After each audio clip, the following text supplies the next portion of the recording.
Bismillahirrahmanirrahim. Wal maqalatul hadiyatu wal ishruna an Ali radhiyallahu anhu wa karrama wajhahu. Dewe ngeten kun indallahi khairan nas wa kun indan nasi syarran nas. Kun ana sira indallahi mugi Allah khairun nas iku dadi api-api manusia. Wa kun ana sira indan nafsi menurut urutan nafsu, urutan keinginan iku syarran nas wa la manusia. Padahal kau mengkono kabeh ta al-mazkur min kaunika khairun nas indallah. Iku kama qala Sayyidi Asy'abul Qadir Al-Jilani qadasa sirra. Nyata carane berpikir, idala kita nalikane ketemu sira ahad ing suci minan nasi saking manusa, ayat mengko ningali sira al-fadla ing keutamaan lagu kedue ahad. Ale kang ngalahno ing atas sira. Kamu ketemu siapa saja harus berpikir dia lebih baik ketimbang Anda. Wataku lan ucap sira asa menawa-menawa payakuna ento ana sapa wong utawa ana sapa ahad. Inta wa mugi Allah khairan wa apik mini timbang ingsun wa arfa lan luwih dhuwur. Asa ayakuna ento khairan wa arfa lan luwih dhuwur apane derajatan derajat. Fa ing kana mongko lamun ana sapa ahad safiran cah cilik. Maknane ahad sing laki tahu ahad yang kamu ketemu. Misalnya ketemu caci lek kul tahu tafsiro hadza utawi iki kulam ya ora tau durakani sapa hadza Allah ing Allah. Kowe caci lek wa ana ing sota asa itu teman-teman wis maksiat sapa ingsun.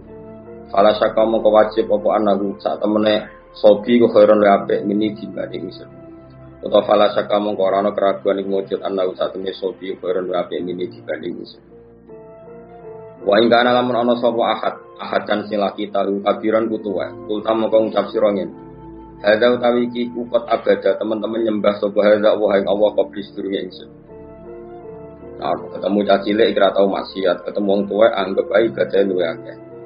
Wa ing kana lamun ana sapa ahad iku aliman iku alim, kita mongko ngucap sira. Hadza utawi iki kok den paringi sapa hadza. Ma ing perkara lam ablu kang ora temeka ingsun. Wa nalalan merkule sapa hadza ma ing perkara lam anal kang ora merkule sapa ingsun. Wa alimalan ngerti sapa hadza ma ing perkara jahil kang kudu sapa ingsun. Bahwa tehada iku ya'malu nglakoni sapa hadza ilmihi kan ilmine hadza. Wa ing kana lam ana sapa ahad iku jahilan sing bodho kultama kang ucap sira ngene. Hadza utawi iki aso durakani sapa hadza wa ing apa bijalan mergo. Wa ana halil ingsun aso ibu durakani ingsun wa apa ilmine kan ngerti. Ketika orang bodho maksiat kowe muni hadza aso wa bijalan iki maksiat mergo bodho wa ana aso ibu ilmu. Wa ana ingsun aso ibu durakani ingsun wa apa ilmine kan ilmu. Wala adri lan ora ngerti sapa ingsun bima kelan perkara kamu kang den pungkasna apa mali kedhe ingsun. Au bima ta kelan perkara kamu kang den pungkasna apa malahu kedhe ahad. Oh kita tidak tahu dia berakhirnya kayak apa. Wa in kana lamun ana sapa ahad dan sing laki tahu kafiran ku kafir. Kulta moko ngucap sira la adri ora ngerti ingsun. Asa menawa-menawa iku ayu istimayen to Islam sapa ahad. Sapa kafir, asa menawa-menawa ayu istimayen to Islam sapa kafir. Wayuh tamu kau dan pungkasi sopo lahu kedhe kafir di khairil amal iklan api-api amal. Wayuh tamu kau dan pungkasi sopo lahu kedhe kafir di khairil amal iklan api-api amal. Wa salam menawa-menawa anak kura ento kafir sopo ingsun. Wayuh tamu kau dan pungkasi sopo li kedhe ingsun bisuil amali kelawan ele-ele amal. Terus ini cara melawan takabur, cara melawan takabur seperti tadi yang mulai disebut Syabdul Qadir Jalan. Kitab Bunyah terus di bab di Ihya diulang lagi bab seperti ini hampir semuanya sama. Nopo cara ngendikan ulama semuanya seperti itu. Makanya kemungkinan kiai alim jadi garis lurus itu kecil. Tapi buatan masalah garis lurus tengah nur buatan buatan kenal dan saya juga gak pernah berpolemik. Artinya bergaris lurus begini. Saya ini baca hadis banyak. Dan dari baca banyak itu ada hal-hal yang memang kita harus ngambil sikap, termasuk sikap tidak ngambil sikap. Saya ulang lagi, sikap tidak ngambil sikap. Misalnya berteman orang fasik itu ya macam-macam. Kita sebagai fakih, sebagai orang yang mengkaji fikih itu memang fasik itu dibeda-bedakan ya. Ada fasik yang dia ada sholat subuh, ada sholat zuhur, terus dia mungkin sering zina dengan lonte, dengan macam-macam lonte lah. Contohnya nggak punya suami. Ini fasik masih kategori fasik pasif, artinya dia fasik, tapi hak adamnya masih rendah. Ini boleh kamu nggak bersikap tegas. Tapi kalau fasiknya itu menzinai istrinya orang, fasiknya itu menculik anak-anak, atau membunuh orang, atau fasik mencuri harta orang, ini tentu kita harus tegas, meskipun tanpa menvonis orangnya, tapi hukuman perilakunya harus tegas. Saya ulang lagi, jangan karena kitab ini kitab Nasihatul Ibad ini kan pas tepaan saja beliau ngendikan tentang haramnya ketakabur dan cara mendidik takabur itu begitu. Setiap orang dipandang lebih baik. Saya ulang lagi, setiap orang dipandang lebih baik. Tapi masalah kita secara fikih adalah bahwa orang itu punya kewajiban. Di antara kewajiban itu nahi mungkar. Dalam tema-tema seperti ini mungkin orang-orang yang garis lurus, orang-orang yang mungkin di ormas-ormas keras lebih baik.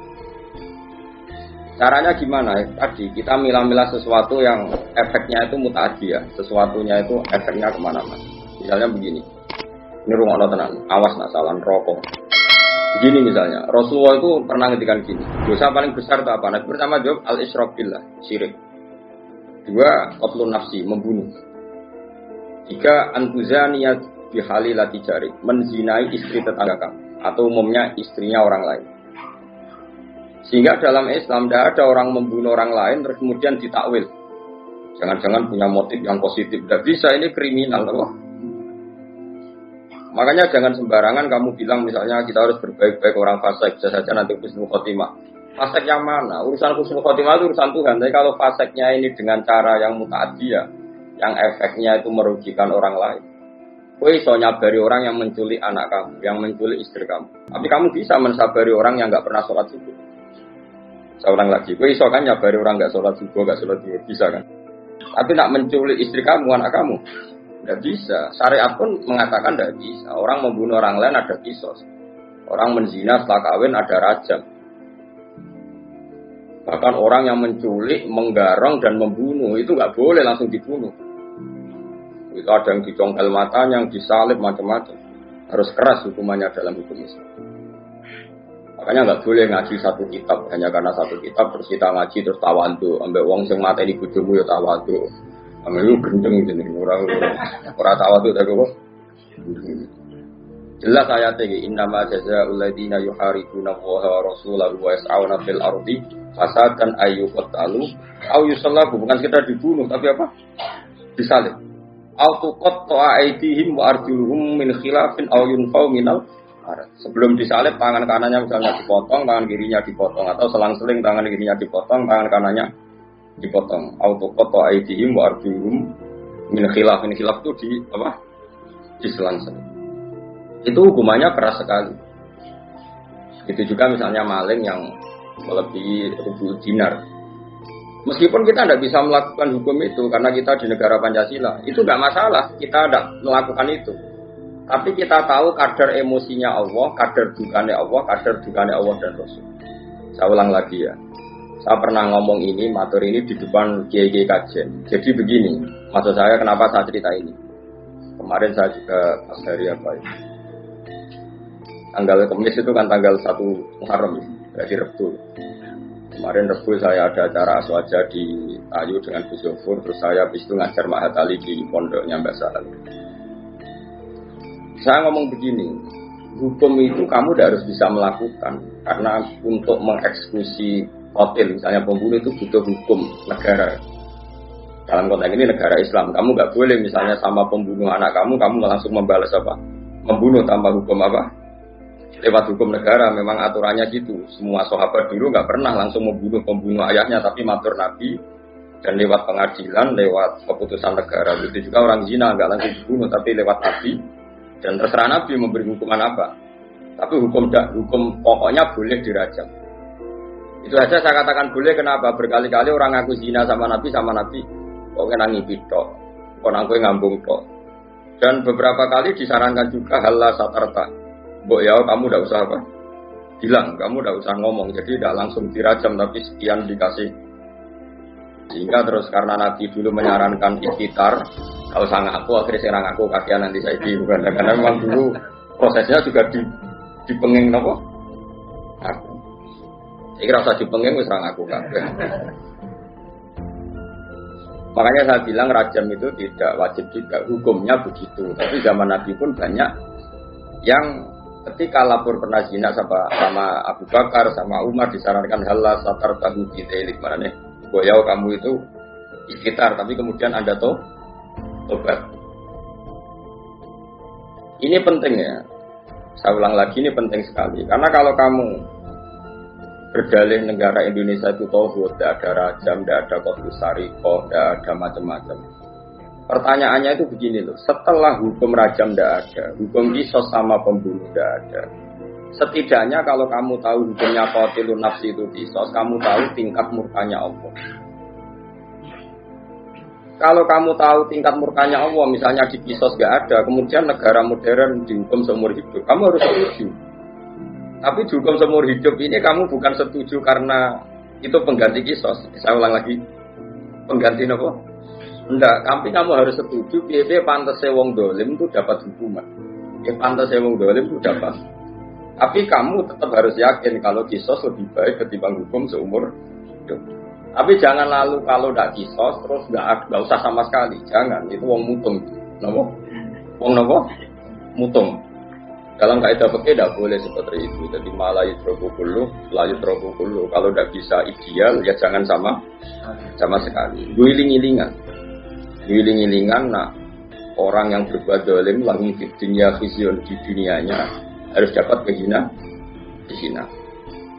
Begitu juga menyangkut lonte, sundel dan sebagainya, copet. Misalnya ada orang jadi lonte karena ini negara modern, demokratis, nggak ada hukumannya, itu urusan hak asasi manusia. Apalagi dia tidak punya suami. Oke, itu urusannya. Tapi kemudian delalah tonggo-tonggo ini nyebut itu lonte, sundel, WTS, terus maling, copet, germo, terus elek-elek. Cara orang nganggur ya sampah masyarakat, bentuk, macam-macam.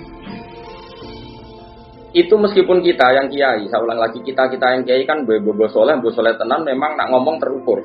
Terukur manane sing wis ngomong lonte akeh sene bobo menang jika kita celok cangkem apik gitu. Masuk ke bobo soleh, kamu harus kuat ilmunya, itu bagus ketika masyarakat menvonis itu lonte, sundel, maling, copet gitu.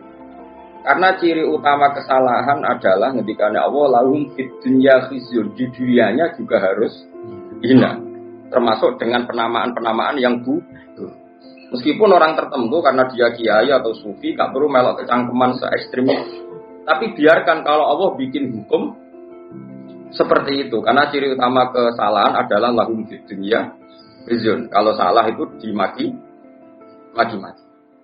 Ini penting kalau aturaken kata ngedikane Kanjeng Nabi, Allah itu akan mencabut barokahnya bumi jika orang dolim tidak dikatakan dia dolim. Karena nanti kalau salah istilah, misalnya satu kampung itu orangnya beretika semua, khusyuk kabeh, meneng kabeh, omongane apik kabeh.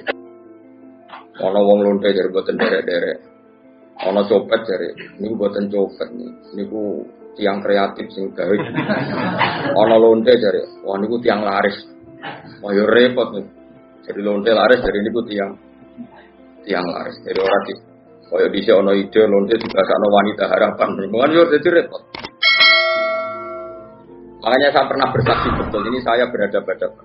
Ada orang yang aib karena free sex ya, bukan aib karena kecelakaan bekasnya jarum atau bekasnya gigitan atau apa, pokoknya karena benar-benar free sex ya, seks bebas ngawur. Ada dokter itu konsultasi sama ulama. Kemudian saya pas di situ ada beberapa ulama, ada beberapa kiai pasti. Di dokter tadi orangnya sangat nasionalis ya, dia ada kepati mikir lah pentingnya agama. Dia tanya, Pak Kiai sekarang kedokteran baru nyari obatnya AIDS gini-gini dan kita ikut terlibat penelitian gini. Dia bangga sekali menceritakan ikhtiar untuk mencari obatnya AIDS. Kiai ini terkenal ramah sekali, terkenal sopan, terkenal gak pernah ngedikan keras. Tapi di luar dugaan saya pun tidak pernah menduga kalau Kiai tadi jawabnya gini. Wong zina sak karepe dhewe wong maksiat. Pangeran kepen ngukum sampean kepen ngobati. Ono nak sampean kepen nantang kersane pangeran. Oh nangis dokternya. Dia agak ngira kalau kiainya jawabnya seperti itu. Sama, orang copet itu kan merugikan orang banyak. Gawa bojone wong zina merugikan orang banyak.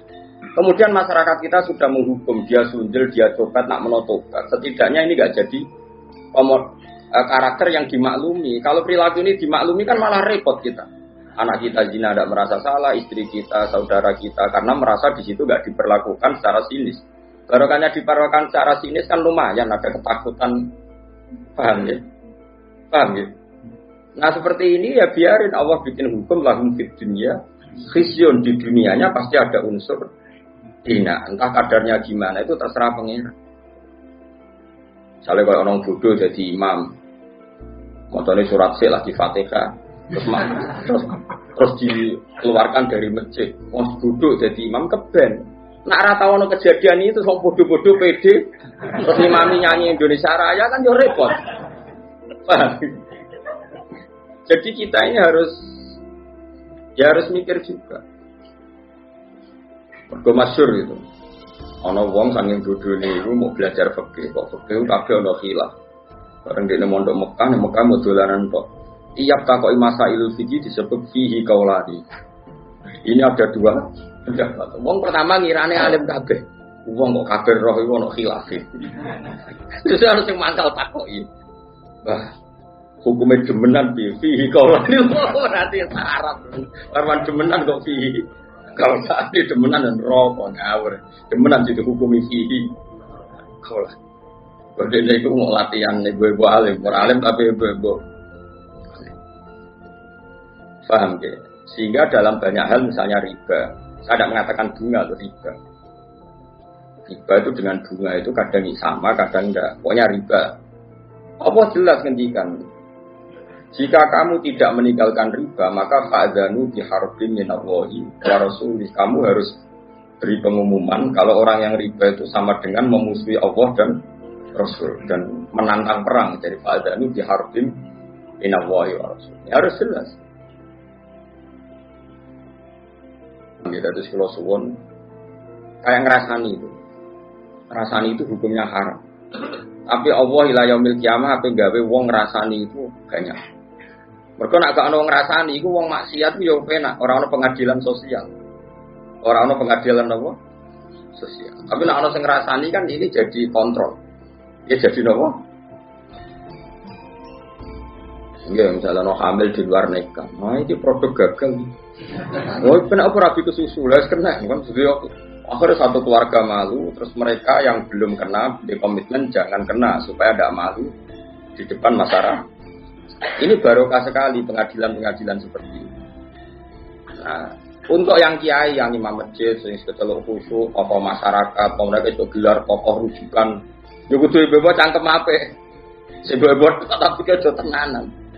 Kamu harus tetap membiarkan cangkem-cangkem elek ini berkeliaran karena ini pengontrol, apa? Tapi gue mau kiai sekecelok serbana, nak jumatan minyakan terus.